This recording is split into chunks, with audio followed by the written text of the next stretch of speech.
Phone വാങ്ങിവെച്ചതിന്റെ പേരിൽ അധ്യാപകന് നേരെ വിദ്യാർത്ഥിയുടെ ഭീഷണി. പാലക്കാട് ആനക്കര HSSലെ അധ്യാപകരെയാണ് ഭീഷണിപ്പെടുത്തിയത്.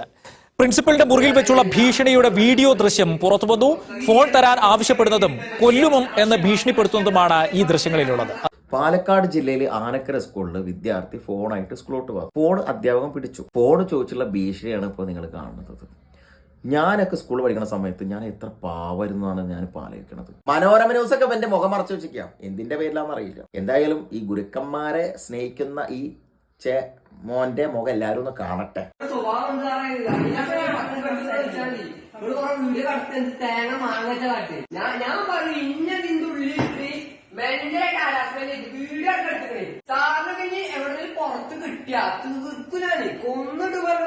നിങ്ങൾക്ക് എന്നെ കുറിച്ച് അറിയില്ല. നിങ്ങൾ വീഡിയോയിൽ എന്ത് കടത്തിയാലും എനിക്ക് കുഴപ്പമൊന്നുമില്ല. പിന്നെ മെന്റൽ ഹാറാസ്മെന്റ് ആണ് ഇതിന്റെ ഉള്ളിട്ടിട്ട് എന്നെ ചെയ്യണത് എന്നൊക്കെ. എടാ, മെന്റൽ ഹാറാസ്മെന്റ് അല്ല, നീ ഓൺലി കഞ്ചാവ്. അധ്യാപകരെ നിങ്ങൾ തീർക്കുന്ന പറഞ്ഞിട്ടുള്ളത്. ചെക്കനൊന്ന് സൂക്ഷിച്ചേക്ക്. നന്മ പറഞ്ഞു കൊടുത്തവന്റെ തിന്മയാണ് കിട്ടണത്. നല്ല കാര്യം. ചെക്കനെ വളർത്തുന്ന മാതാപിതാക്കൾ ഉണ്ടെങ്കിൽ അവരോടും കൂടിയിട്ട് പറയണം, ചെക്കനെ നല്ല രീതിയിൽ നോക്കിയിട്ടില്ലെങ്കിൽ നാട്ടുകാർക്കും പോലീസുകാർക്കും പണിയാവും. ഇവർ അധ്യാപകരോട് ഇങ്ങനെയാണെങ്കിൽ അവന്റെ വീട്ടിലെ അച്ഛനോടും അമ്മയോടും എങ്ങനെയാണ് പെരുമാറണമെന്ന് നമുക്ക് ഊഴ്ച മനസ്സിലാവും. മാതാപിതാക്കളൊക്കെ ഓരോ ദിവസം എങ്ങനെ കഴിച്ചു കൂട്ടുന്ന അവർക്ക് തന്നെ അറിയുള്ളൂ. താറേ ആ ഫോണൊക്കെ തിരിച്ചു കൊടുത്തേക്ക്. എല്ലാം വിദ്യാഭ്യാസ മന്ത്രി മേലെന്ന് കാണുന്നുണ്ടാവും. എന്തായാലും സ്വന്തം ജീവൻ രക്ഷിച്ചേക്ക്.